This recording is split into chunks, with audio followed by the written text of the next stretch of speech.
Hello, hello, hello. Welcome to the stream. For some reason my microphone's gone a little bit funny, so I'm going to have to try and fix that very, very quickly. There we go. Hello, how are you all doing? I'm hoping very, very well. Leeds United. Leeds. You are a very, very confusing beast, and you will continue to be so. I'm going to make the music go away now. Yeah. What Leeds are doing right now is very, very weird to me, and I think it's a pretty good time for us to discuss it. So we're getting more and more rooms coming out in more and more different directions, and I'm going to address a couple of them in this stream, just because I think it's worth having a chat about. But in addition to that, the main point of this is if you guys have any questions, chuck them in the chat and we can discuss them. It's not going to be a very long stream because I've got some bits and bobs to do later. I've got work in like an hour or something, and I need to eat before that, ideally. But yeah, I think it would be good for us to sort of clear the air on what is going on with Leeds right now. And I'm going to start with the Cameron Archer thing, because a lot of people thought that Leeds United yesterday put in a bid for Cameron Archer. It got rejected, and as a response, everyone was sort of like, oh, well, that's that then. I guess we're not going to continue along those lines. Doesn't feel necessarily true. Because good amigo Ben Jacobs, he's not my good amigo, but he seems like a decent amigo. Ben Jacobs, if you're watching this, pop on the channel. Seemed to have a little bit of an update specifically regarding this move. So I'm going to scroll so I can find said update because I didn't get it out in advance, in which he said that Leeds haven't given up on Cameron Archer. He's a top target in the final few days of the window. Southampton haven't changed their mind about selling to date, but Leeds are still hopeful that that changes. For me, this means that it's a situation where we know that Archer is interested in the move. We found that one out via Adam Pope the other day. The only party that's not fancying it is Southampton. And this puts Southampton in a very weird sort of situation, because they've got a player that wants to go. I can understand why Archer wants to leave, because sure, he's getting Premier League football at the minute, but at Southampton right now means that next season is a guarantee of the Championship. Whereas if he moves in this sort of January window, he'll get some Championship football to sort of lead him into a Premier League run, which is what I think he kind of needs at the minute. If he plays a decent amount of stuff in the Championship, gets his flow back, gets his form back, learns a system under Daniel Farke, and then we get into the Premier League, then he's going to do significantly better next season compared to keeps being where he is in the Premiership, losing week in, week out, and then next season moves to another Premier League club, and the same thing happens all over again. There's no chance to sort of rebuild your momentum in that specific situation, which is tough. But it sort of addresses this at the same time, because he is a Premier League player at the minute. Absolutely. Very true. But I don't know if he'll want a guaranteed start. I think what he'll just want is to say, look, I'm going to get some minutes in. Because it's minutes at a level that he knows, that he understands, that he has torn apart in the past. And then he'll be able to make his case to start next season. But at the moment, his choice is start on the bench for Southampton, and then maybe I can start next season in the Championship, or on the bench this season in the Championship, make your mark, be a Premier League first-team player next season. That seems to be the choice on Cameron Archer's side. On the Leeds side, I've discussed this in my video earlier, but I think at Championship level, he's great, and I think we're sort of hoping that he's developed beyond that at the moment. I don't know if we'll go for a permanent deal. It's a little bit confusing, but Southampton apparently said no to a loan deal, so who knows? But that's the thing. I don't know if that is the case. I don't think we would quite be in the situation of Southampton, and to assume so is to be incredibly negative, because Southampton last season went up through the playoffs and are currently, just got to double check this, sat on 6 points after 23 games of football. The worst record at this point in any season in Premier League history. They last picked up a point. Let's have a quick look. Check Southampton's results. Southampton last picked up a point on the 22nd of December against Fulham, and they last won a match on the 2nd of November against Everton. So Southampton are down. They are done. And I think for Cameron Archer, for his perspective, I'm definitely relegated next season. Or I could be not relegated next season if I head over to Leeds. So who knows? Going to look through a bunch more of the messages in the chat, though. Hi, Joe. Finally managed to catch you on live again. Fantastic. Good to see it. And I hope you're enjoying. Is the deal off? Have they rejected the second bid? We've not heard anything on whether or not they have rejected the second bid, or if, in fact, we have sent said second bid. I just absolutely feel that we will do. And we'll find out soon-ish after that, I would assume. Primarily because, think about it, if we've got leaks of the first thing being rejected, the Southampton end would equally leak out if it was accepted. So it's a little bit of a tough one. Pigeons in the chat. Yeah, damn right, pigeons in the chat. They only had 11 when they got relegated. Yes, but importantly, Southampton on current trends. I'm going to have to quickly do this. A little bit of maths. Okay. Currently, if they keep up this points per game, Southampton are ending the season on 9.9 points. One win could screw this theory of mine, but I genuinely think they will get a lower points total than Derby did that season. What I find interesting is that the YouTubers who are supporting Matteo blindly are the ones who are negative about getting Cameron Archer. I think it'd be a brilliant signing. I'm in neither boat that you've just mentioned, either the being super negative about getting Archer, because he's a fantastic signing for the Championship. It's the uncertainty around his Premier League performances that puts me off it a little bit, but I wouldn't consider myself supporting Matteo blindly. I think there's a hell of a lot of potential in there. He needs game time to get that potential out.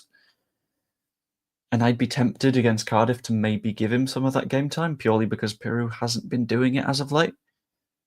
But it's a tricky one. I'd probably, in the week ahead, do Matteo for Cardiff, Peru for Wednesday, and then it depends on if we sign someone for the Millwall match. If we don't for the number 9, then I'd probably go Matteo again for the Millwall match, just to be like, get some consistent minutes in your legs. I see Sunderland are thinking of putting in a bid. Are they? I hadn't seen a single thing about Sunderland. Let's have a look. I'm guessing we're talking about the Cameron Archer as well.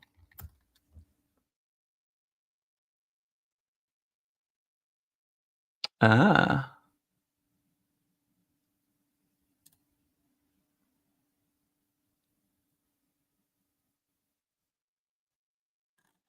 Okay, it doesn't look like there's any actual, like, firm reporting.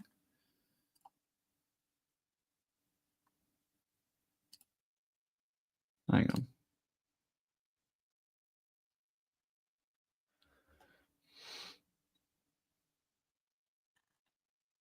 I need to quickly read something.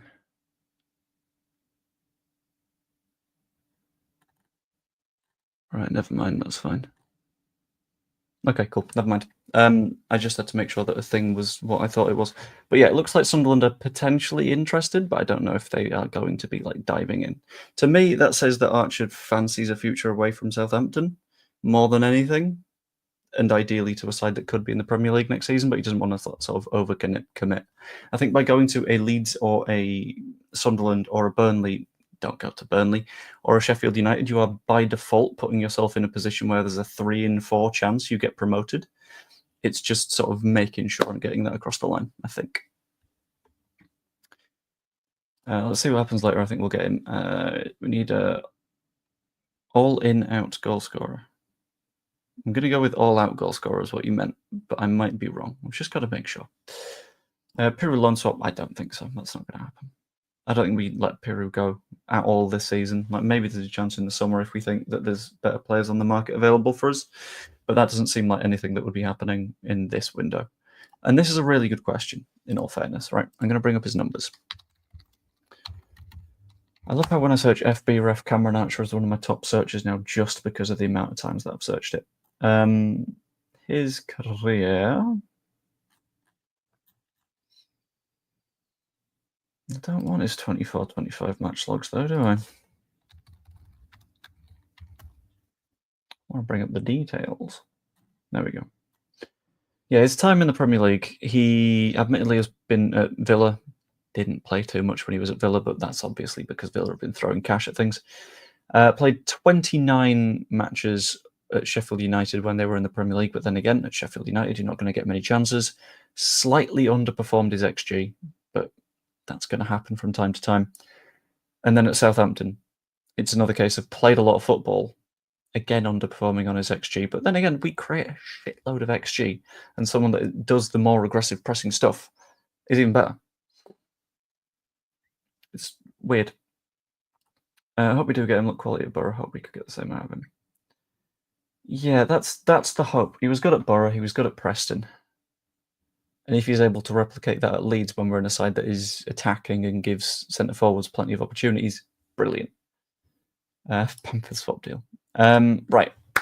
I'm going to address this one very quickly. Is outrage culture worse than ever, or is slagging off the top scorer on the top scoring team as shite a tale as old as time? There is potential for that. There is potential for we're just going back to the, I don't like him. Well, but my stance on Piru is more informed by not the number of goals he's scoring, because sure, he scored plenty, but by what he does for the team around him. So he's been... The number of balls we fire into the box at the minute is great, and we've got incredible wingers who know how to put a ball on a plate for a player. The issue is said player isn't there, because Piru does his dropping deep thing. He arrives a little bit late in the box, and he doesn't position himself as a sort of traditional number 9. It feels like the sort of player that in an old 4-4-2 system, he'd be a second striker. He'd be one that's a little bit deeper, not playing as the pure 9. That's what Piru does. So it's not saying Piru isn't good enough. It's not saying that, get Piru out immediately. It's you need options in terms of the profile of player that you've got. It's like if you're signing players for a team and you sign for the middle of the park Ethan Ampadu, you sign Calvin Phillips, you sign Ilya Gruev, and you sign Glenn Kamara. All 4 of those players, perfectly serviceable in midfield. No one would say they are bad at football. But they're not progressive. They're the wrong profile to have all at one time. So that's where the issue is. You said it yourself. I do notice Piru and Aronson occupying the same space quite a bit, which is problematic when we need someone making the classic 9 runs. That's the issue.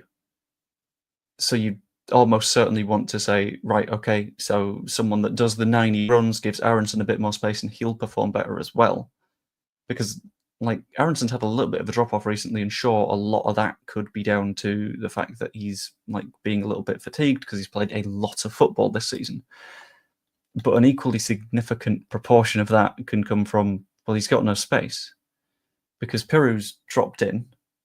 The centre-backs then say, okay, we'll push up a touch as well. So that compacts the area that Aronson is in even tighter, because they don't need to think about sitting deeper. So that's where I think someone like a Cameron Archer, who, to note, will be very, very quick. I think probably quicker than Matteo.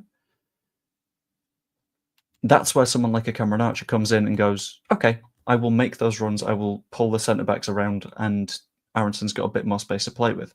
And that's especially useful if you are playing one of our current wingers in the 10. So they're not familiar with playing in the 10. They're used to having a little bit more space playing out wide. You get that space by having a 9 that makes that gap available. And the sort of annoying thing is we do miss that up front, but we miss a significant proportion of that up front because of Bamford's injury. Because Matteo is a fantastic talent that is yet to bloom. And he's injured very consistently, so it's getting to the point of, well, we can't rely on him to do this. But the profile of Bamford when he was fit and available was the guy that runs about, that pulls the centre-backs out of position, that makes them think. So it's a spot of, that's the profile that we need. And I think Archer roughly fits into that, having looked a little bit further into it. So as time goes on, I'm getting less unconvinced about this move, which is a very, very weird position to be in. You think, you do videos on football stuff, you should immediately be assuming that everything is wrong. No. It's more been a case of, how do we get this to land? And yeah, having another striker benefits us. And on the subject of another striker, there is a striker that I have not yet discussed on this channel, at least as a planned thing. But there is a player that is looking to make a move out of Spain. And this is where our good old friend Victor Orta comes in. Oh, Victor, there's a video coming up on someone else's channel soon where I have a little bit of conversation about Victor Orta. Not going to spoil it, but just don't be mad at me. So what happened was last summer, Leicester City released Kelechi Iheanacho on a free. So what happened as a result of that is Sevilla were like, "You're a footballer," and signed Kelechi Iheanacho. Kelechi Iheanacho has since played very little football. I'm just going to bring up his data on FBref to make sure I've got it available. He hasn't played since the 14th of December, and since September he has only played 4 games of football, which is not a spot that you want to be in. He's played a grand total of 9 times for Sevilla, and I don't know whether that's injury stuff. I don't know whether that's not being of the level, but add that together and you can see why Sevilla are sort of wanting to offload him right now. And Victor Orta has made a statement basically saying, yeah, he's free. Someone come get him. Please, we don't want him here right now. Guys, give me a minute. Good heavens. I know. Not the nib, you're an idiot, but I'm aware of this. Yeah, I was getting there. But this entire shebang has been quashed because, in spite of Victor Orta saying, "Yeah, someone come and get him," it looks like Leeds are not going to be inside that come and get him because Ben Jacobs has completely squashed this conversation. It feels like it would be a very weird move for Leeds. And I chatted to Locke specifically about this. He's a very on and off player anyway, and you need him to be on if you want to get any performances out of the guy. And that's fairly rare. So I think it's going to not be the player that we have an interest in because you would need that on stint to come before the end of the season, which is a very, very tight run of time to get that done in, which makes things very, very tough. I don't think Iheanacho is going to be a thing. I love that you guys in the chat were just like, I know where he's going, and I'm going to cut across the journey. I wanted to do the journey. I wanted to do the whole, and Victor Orta's reached out and he's talked to his old club and he's gone, "Do you want the guy?" But Leeds have then said that we don't want him. But you guys, you just read through it. You're too clever for your own good. Unacceptable. Don't like it. Just going to address this one, right? We're signing no one. The owners are conservative idiots. Right. Let's just have a quick look at this page right here. Could be a second before I bring things up.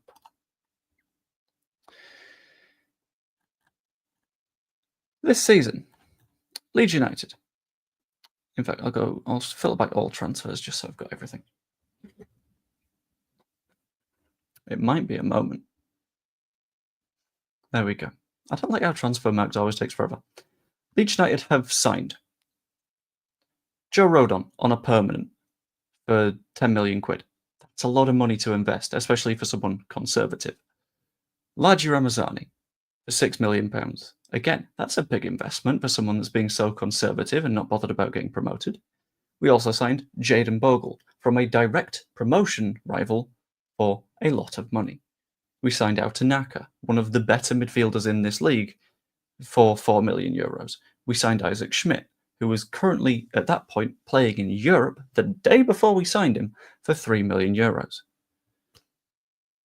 We also signed Joe Rothwell on loan, who is playing very consistently in this side. We also signed Mana Solomon, who is playing very consistently in this side. And there's discussions on both of them potentially being permanent moves come the summer. In addition to that, when things were looking a little bit more wobbly at the end of that transfer window, a very conservative, money-minded club would surely go, "Yeah, we're not going to sign anyone, actually. We can just stick through with what we've got at the minute." No, went out of the way to sign Josh Kilovogi. That is a lot of business to do for one club that is in the Championship, that was having financial issues because of, guess who? Victor Orta. Should we go to the season before? I think we go to the season before. The one in which we signed Joel Piroux for something like £12 million. Ethan Ampadu from Chelsea for 7, 8, something like that. We signed Ilya Gura from Werder Bremen. We signed Glenn Kamara from Rangers. We got Jed Spence in on loan. We didn't use him, and then we could have easily said, well, we won't replace Jed Spence. We did, with Connor Roberts. We also signed Carl Darlow with the intention of him playing fairly regularly for us. He didn't, because Melier sort of clearly outdid him in training and stayed. Signed Sam Byram. Admittedly, that was a free, but you still got to pay his wages. And we got in Jaden Anthony and Joe Rodon on loan. It's not being conservative to do all sorts of stuff. A hell of a lot of stuff.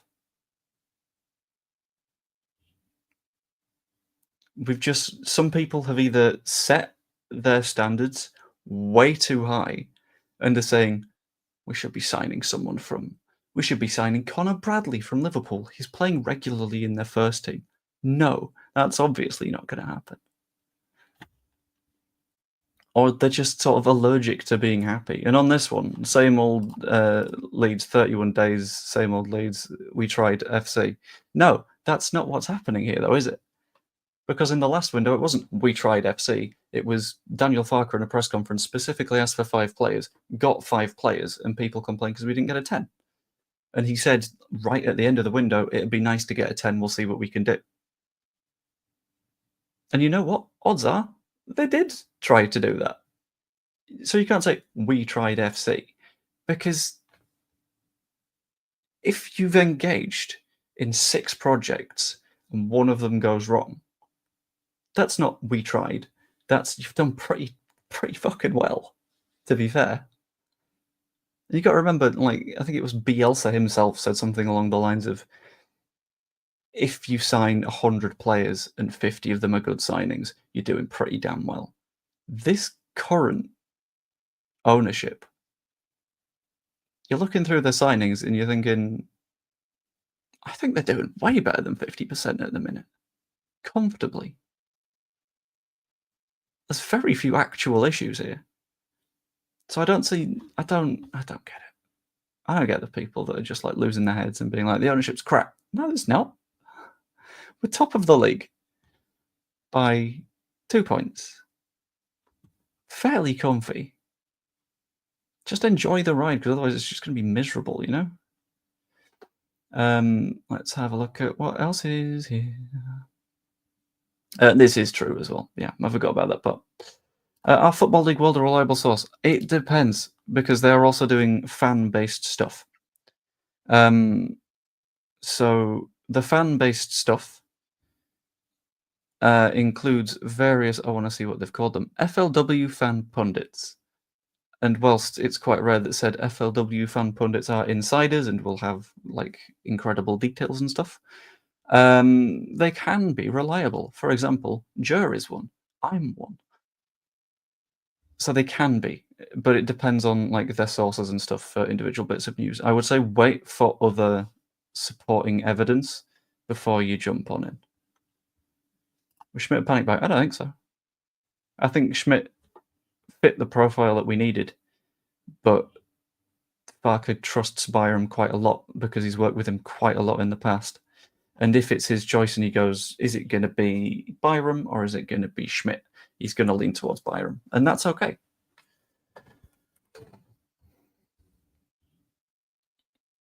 Where were we?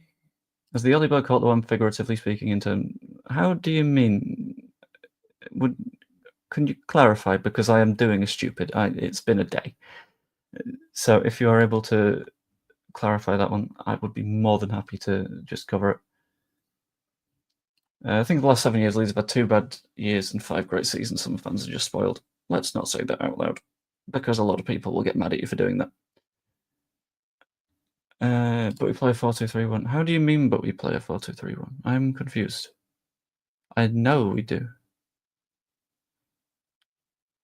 Odd. I feel like Andrew's watching from the start, maybe. Or I've missed something. I don't know. We beat Liverpool at Anfield, people. Yeah, it's this kind of thing. It's like, we've had some good-ass times. And I think by getting swamped with thinking that the bad macro stuff is going to stay bad forever and we're in deep shit all the time, you miss the nice moments, which is, it's not great. And there's this. Look who we signed very late on at last time out. Let's have a quick look. I've forgotten the specifics of who exactly we signed on what date, which is the problem. But I know Tanaka was late. I think Largy was late. Schmidt's the same. So the current season transfers, does it have the date on it? It doesn't have the date on it. But either way, late signings are what we do well. Unless people have issues with us signing the likes of Rafinha, who was a late signing also. Like, come on, we do well when we leave it relatively late because that's when players that are itching for a move are able to go, no, I'm actively going to push now.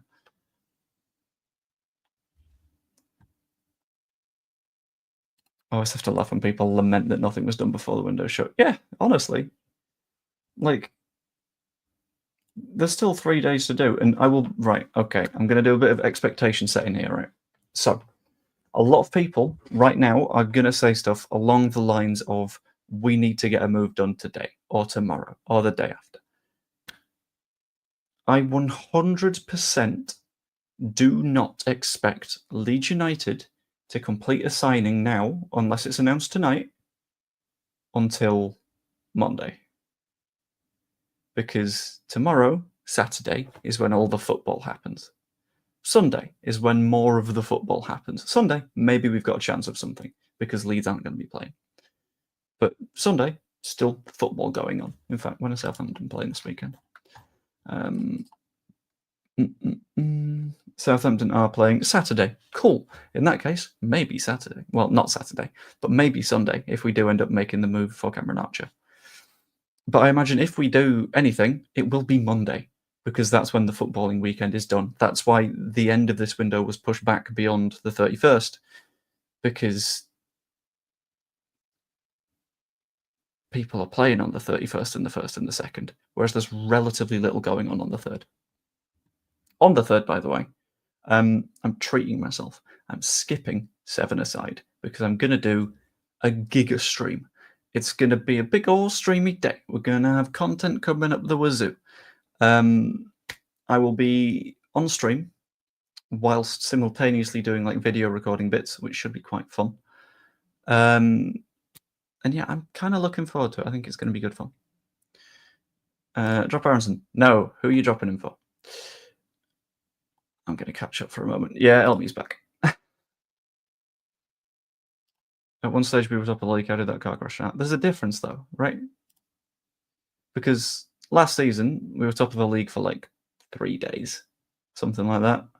Now we are very consistently there. And it's not only that we're very consistently there because Leicester and Ipswich were still putting up fantastic performances.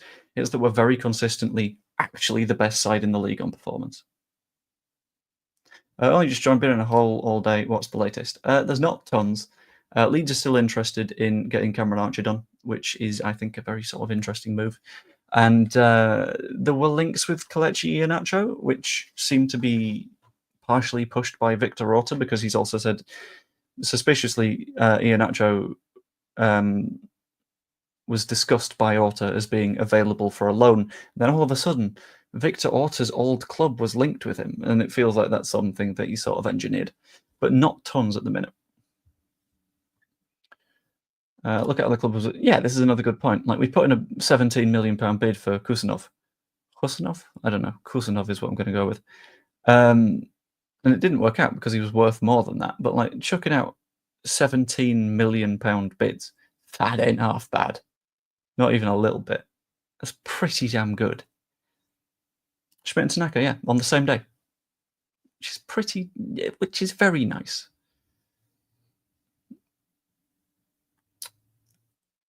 Uh, 22nd. See, that's again towards the end of what is a very long window, and like by that point, everyone. I distinctly remember, right, and this isn't calling Joe out or anything because he was right to do so, but him being like, "Well, I'm not going to buy the kit or anything until we get some signings in because I want to know that my money is actually doing something." And then we got many signings in, and then he got the kit. So it's getting stuff done. Joe B doing it not quite that long, but that's for a reason, and that's because when you hit over 12 hours, you're no longer allowed to watch the VOD back beforehand. Which, yeah. Joe, it was rather pathetic, sarcastic, lazy attempt, effort from me. That's fine, honestly. Like, we all do sarcasm and it doesn't land sometimes. Because you vlogged really early this morning, content creators are fighting over the first scoop. This is where I'm going to let you into a secret, right? This is right, and we got to come close. We got to come close to discuss this one, right? Right, lean into your monitors or whatever. This is top secret. I record those videos before I go to bed, and I just schedule them really early in the morning. That isn't news from that morning. That's just the night before stuff. I just like getting something out. So if people want to go to work and they want to watch something beforehand, like there's something new for them. It just feels like a thing that people might like. But if you would like to receive those videos early, is there a way you could do that? If only there was a way that you could do that. That would be magical. Surely that would be fantastic. There is. If you become a channel member, what happens then? What happens then is the videos are available for members from the time I upload them up until like 7 in the morning, at which point they become public. So if you want to watch more bits and bobs, just become a channel member. It's very nice. I hope, yeah, it's a good time. We have a chill. Might do some member only streams. No, I'm not going to do some member only streams. But back on this one, it's going to be a long stream. I don't know specifically how long. If I'm guessing, the window's going to close at 11 p.m. But I want to do a hefty stream that simultaneously gets videos out. So in all likelihood, I will stream through OBS and then I'll just like screen share and stuff like that and go via StreamYard and all that kind of thing. And it'll be a good time. Now, if you're not able to hop into the stream, I will be putting out various things throughout the day for videos, which should be quite nice. It shuts at 11, but extra hour for paperwork. There is, I think I'm going to start at some point in the afternoon and go for a long-ass time. And it'll be fun. I'm genuinely really looking forward to that. I quite like deadline days because it's like you get to do some fun bits. Where were we? 49ers want to do everything to get promoted, not just get promoted, but stay up. You can say just get up, worry about the rest later, but that's not build sustainable. Yeah, this is what I think. Which is why I'm on the Cameron Archer thing. If it was just a we need to get up and see what happens, I would disagree with this move every day of the week. However, what I think the reality of it is do a thing that gets us promoted and the player will be of use next season, because that saves you a little bit of money, the model's more sustainable, you keep the squad more cohesive, you don't need to keep reinvesting time and time and time and time and time again. Because that's a mistake. And I think as much as a lot of people say that like the 49ers are asset stripping or whatever the fuck, that isn't the thing. Consider the amount of money they bought the club for. It was it something like 300 million or something wild like that? Hold on. 49ers by Leeds United cost. It was lots. It was a lot of money. 170 million pounds. You don't get 170 million pounds for a club that's in the Championship. The only way they make anything of a profit is further down the line. The only way they make a profit is by getting us promoted, making it a solid Premier League club that is worth vastly more money. And then they can sell that for the profit. But until that happens, there is no asset strip or whatever. It doesn't work out that way. I know I'm a fraud. Leeds probably keep fishing for high upside prospects in the Swiss League, Eredivisie, South America. I agree. Weird purgatory with too good a squad for a clear upgrade that's affordable. Yeah, it's being It's not even that. It's not even that it's no upgrade that's affordable. It's no upgrade that thinks Championship football is a viable step for their career, which I completely understand. Because Championship football is not a good level of football, and until we are guaranteed to go up, it's difficult. I am just going to address this one as well. It closed last week for us. We are not buying anyone. Yeah, that's why in his press conferences, Daniel Farke keeps saying we're keeping an eye on multiple people. That's why he's actively saying we want a 10, we want a 9, we might want a defender. The way that football clubs work is they have to be very united, Leeds United, in their messaging. They have to back each other. They have to be fully behind one message, because that's how corporations work in like the 21st century. So there is not a chance in hell, if Daniel Farke thinks he isn't getting anybody, if we're not doing anything, that Daniel Farke says any of those words. Because they would come back to bite him hard, because we are in the era of evidence being everything online. And I promise you, there are dozens of people right now that have press conference recordings of Daniel Farke saying that we like all of this, we're not going to sleep. And if we don't do anything, I promise you those same people will just start whacking out the clown emojis and posting the videos, because they're just waiting for an opportunity to say, look, I'm right. But you're not. Because we've got more of the season left and you don't know what's going on behind the scenes. So we are actively doing things. The fact that we're not seeing it isn't a bad thing. It means, if anything, we have competent owners at this stage. I wouldn't say career in the K-League is not great. Is it still called the K-League? Maybe. I know the J-League renamed to J1 and J2. But I don't know about the K-League. I didn't see 95, I saw 65. If it's 95, I would absolutely accept that every day of the week. Owners want to do everything to get promoted. Why they're not spending money now to cover injuries or burnout, which cost us last season? I think they are working on it, is the only way that I can put that. Like, it'll be a case of behind the scenes, they are having many conversations to say, look, who's the 10 targets? Who's the 9 targets? What can we actively get done?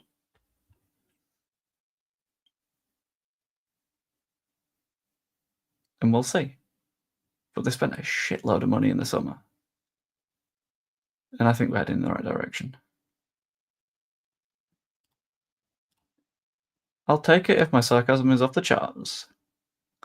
It's what I do. Is Transfermarkt a reliable source because it says Jurgen Klopp works at Leeds as global sporting director? I would say that that is not his job. He works specifically for Red Bull as their football department's global sports director, but we're not fully owned by Red Bull. So it would be more accurate to say that he works for... Well, it'd be most accurate to say that he works for Red Bull. It'd be more accurate to say that he works for Leipzig and Salzburg. It'd be to say that he works for Leeds / at Leeds.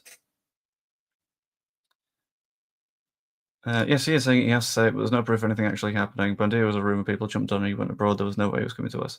Okay, so we missed a target, and that's going to happen. But he doesn't have to say it. Like, if you're... How do I phrase this? Right, okay. If you're working in a fast food place, if you're working in a Mackey's, for example, and someone comes up to you and says, "Can I have a Big Mac, please?" Your response to them isn't, "Well, I'm currently working hard to cook you a Big Mac, and we'll see by the end of the window. I'm actively, like, talking to people about getting us a Big Mac." Or do you say, "Sorry, we're out of stock right now. You might have to get something else off the menu." Because, like, expectation management is the thing. Like, managing expectations in that way isn't a bad thing, and is a thing that Daniel Farke would do if we weren't actively looking at doing shit. Like, we know as well that we had a bid rejected for Kusanov for 17 million quid. That's not us not doing anything. That's us having a bid turned down, which is our side doing everything they can to get it done.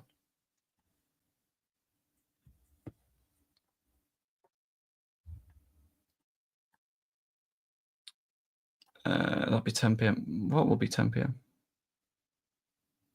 What will be 10 p.m.? I'm very confused. Per Mr. Here We Go himself. Yeah. Euros. Oh, never mind. Sod euros. So it'll be like 15 and a bit million pounds, I think. I still think we do. I just think it's going to be a case of Monday. And we'll get to Sunday night and everyone's going to be still losing their heads. Because why haven't we done anything yet? Well, because everyone's playing right now. It's quite hard to get someone to sign a contract when they're on the pitch for, I don't know, Southampton.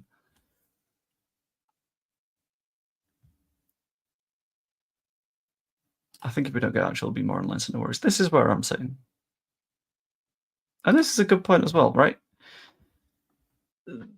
If Leeds and Daniel Farke went into a press conference and said, we desperately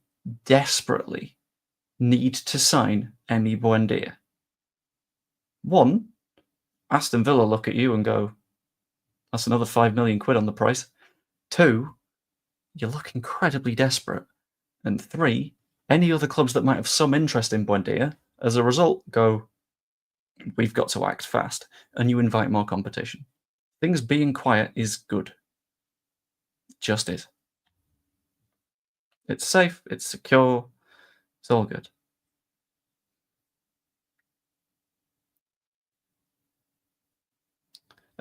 Three lone spots. Hello, Only Leeds Bros. How are y'all doing? If anyone isn't subscribed to Only Leeds Bros, go and do that. They're great.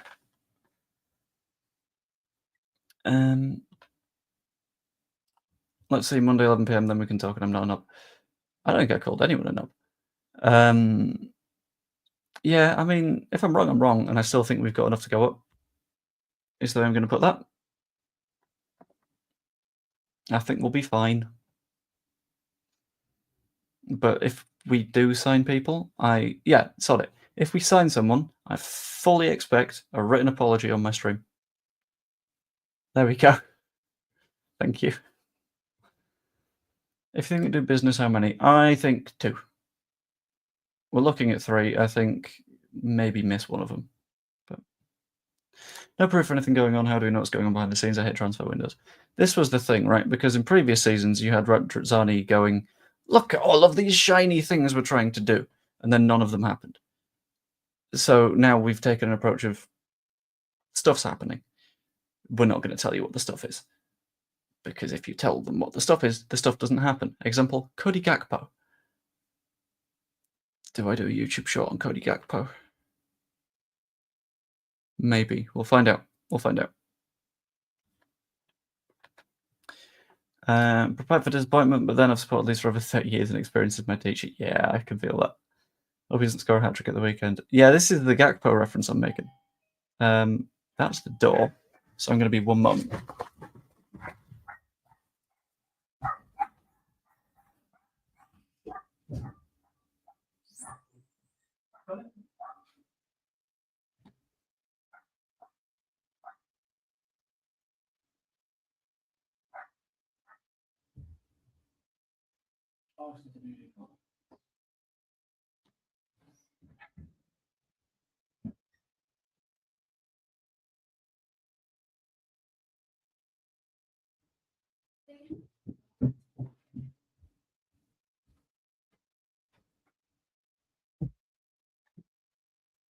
I'm back. Better than ever. Right. Sorry about that. The man from Amazon came and gave me some WD-40. Good afternoon, Hannah. Hoping you could. It's easy to look like you are doing something when you're not really doing anything. For example, you fetch the McDonald's scenarios of the same basis and employees asked to go clean the toilets. I don't know how you fake cleaning toilets. Because they do or they don't have poo on the walls. What's the Daily Mail thing? I've not seen anything for quite some time from specifically the Daily Mail. Which is odd. 1 second.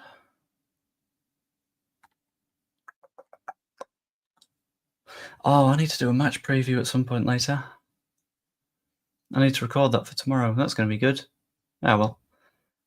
Be one if we're lucky. I'm still leaning towards 2. I'm going to stick with it. Sorry, what? Oh, right, okay. It's linked to the Daily Mail thing. What message does it say to Aronson, Perry, Bamford, Joseph? We're actively looking for 9 and 10. We'll leave the team at 6. I don't think it will. Because the way that it's been framed isn't we're not good enough in these positions. The way that it's been framed so far is we have one number 10, which is Brendan Aronson. That is not enough in terms of depth to make sure that we are able to get promoted. Because if Aronson gets injured, then you're chucking Perot in the 10 again, which is not a position that anyone particularly wants to be in. And for the striker position, the message it sends to Bamford is stop being injured because we've had to find an alternative. The message it sends to Joseph is you're really going to have to find some form to keep playing. And the message it sends to Piru is it's okay to have the occasional off day. Now we've got some better support for you. So I think it's the way it's been framed as having alternatives is good because it's not we will sign someone and they will be guaranteed to start and they will instantly replace people. That is what would be spooky. Also, if you haven't yet, pop a like on the stream. Thank you very much. And subscribe if you've not. Also, that's also appreciated. Thank you. I hate having to show my own stuff. It feels awkward. I've been quite on a 10 possibly coming in. It has, weirdly. Right, hold on. What I'm going to do is I'm going to go to our favourites. It goes and uses it to look busy, but it's not busy. Well, it is if it's been cleaned. I don't know if that metaphor sticks. Hold on. Let's go to the favourite website, which is Flight Radar. Let's look at arrivals. Is there anything private? There is a private jet. Oh. Coming from Chambéry. Or at least I hope it's called Chambéry. Seems French. It is French. Where is it? It seems Alpine. Which tells me that it might just be a Tory on holiday. But it is very Alpsy. Yeah. So unless we're signing for someone from Lyon, it doesn't seem like that's what's going on. What else we got? Someone from Cranfield, but that doesn't quite look right. There's a NetJets coming in from... It's not telling me. Why isn't it telling me? Yes, it is. Geneva. I don't think we're linked to anyone in Switzerland. Oh. Goebbels. Who knows? No, I'm just linking shit at this point. Hello, Lotus. How's it going? It is also saying that, yeah. John Charles would be the perfect player right now, striker and centre back in one. He would, but it's a shame. It'd be nice, but after the international break in March last season, Leeds lost to injury. Nonto, Gruev, James, Roberts, and Rutter had his hernia up and wasn't quite the same. We need players. We're better for depth at the minute, which is okay. So, for example, look at the Nonto James thing, right? Lose Nonto and James, we've still got 2 very good wingers that can start. The issue is, and it's been discussed, if we lose the Rutter equivalent, which is Aronson, because who fills in at the 10? Because presumably your wingers are the players that fill in the 10. So you've got to look at like a Rothwell or something. So I think it's a case of get a 10. I literally worked in Sainsbury's for a year and a half. But okay. Nothing coming in. Keep me updated on this because I'm very curious. Hannah, you monster. Clutching at straws. Well, I mean, yeah, because we've been given straws. Got to clutch at what exists. Jet washer hopefully busy on Monday. We will be jet washing. We'll be hard time jet washing. Cranfield is just outside Milton Keynes. How do you know this? So weirdly specific. But I would say if it's coming from Southampton, you wouldn't be coming from Cranfield. So that one is feeling less, unless we're signing someone from MK Dons, in which case I'm distinctly unexcited. Nah, we'll be fine. That makes more sense. Squad's a little dinky going into an international break. It's the exact same size as it was in the last international breaks, though, right? And we have been in and around the top the entire season. But we'll be fine. The point checking flights is taxis and buses. If you think we'd be signing a player from the south and not whacking them on a plane to get them north as soon as possible, just chuck them on a train, like imagine that Cameron Archer on the 10:15 from King's Cross to Leeds, and just like everyone on the carriage is like, "Are you?"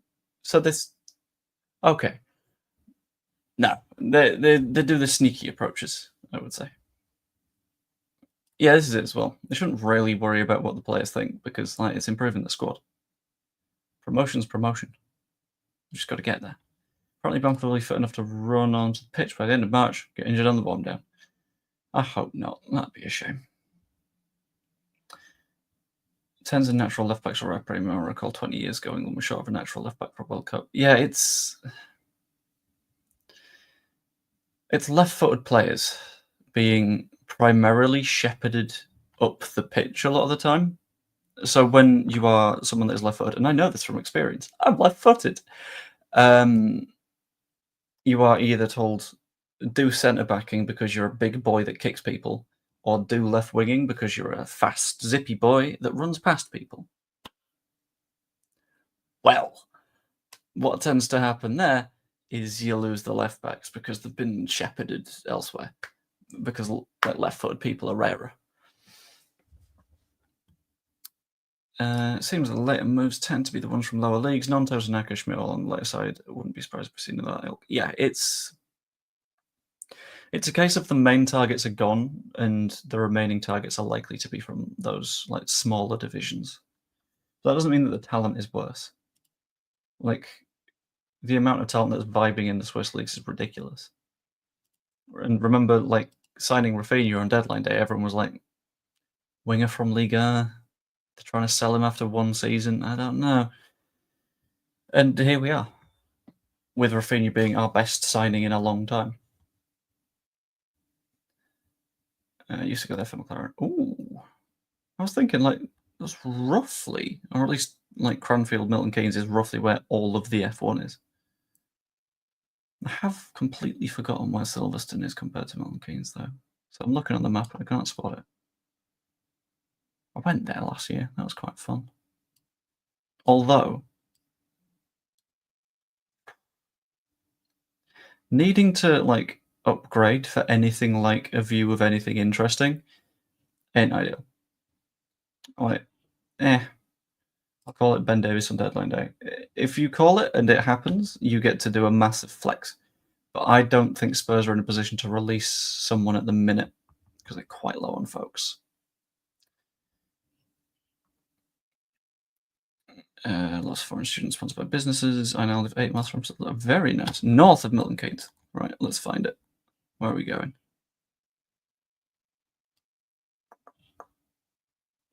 I'm imagining south of Northampton.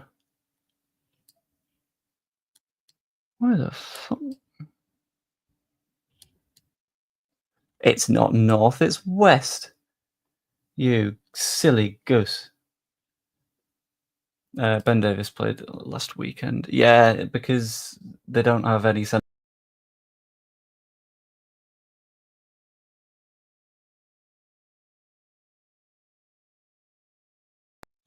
Good work, me.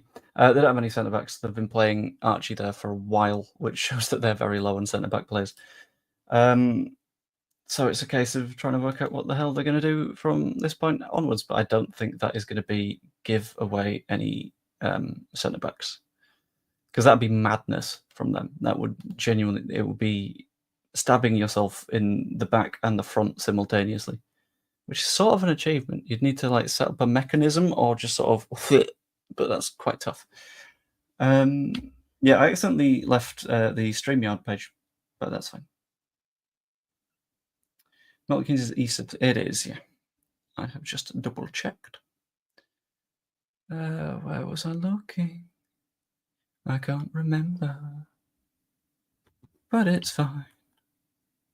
But Silverstone, fun circuit. We were popped like partway through Maggots and Beckett's.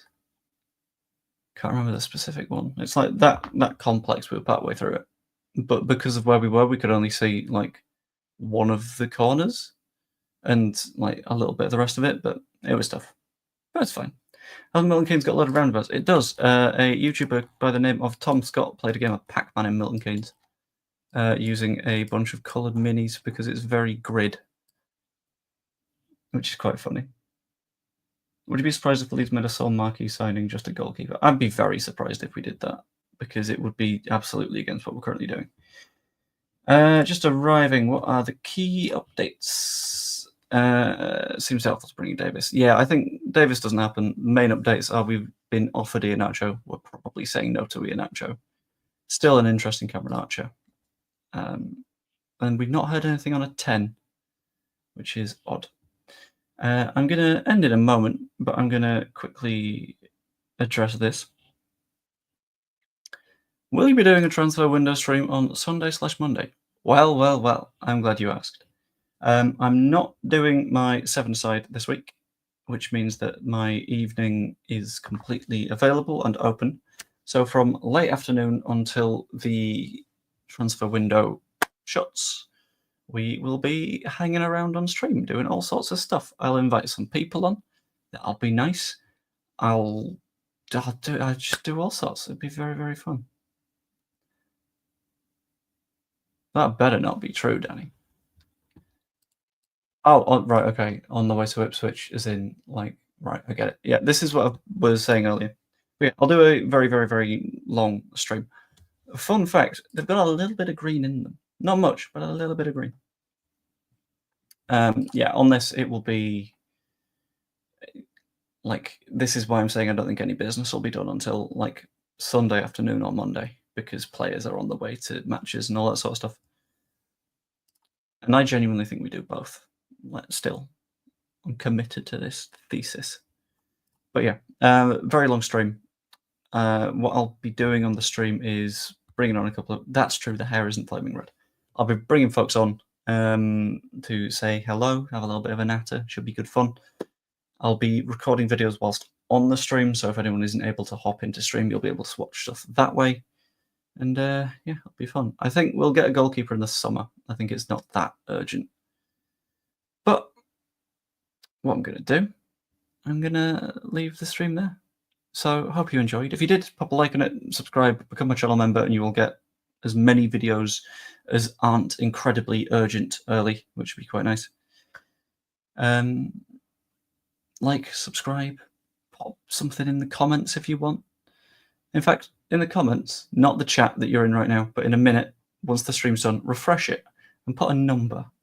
And that will be the number of people you expect Leeds United to sign during this final weekend. And that'd be good. Hope you enjoyed. I will see you later. Toodaloo.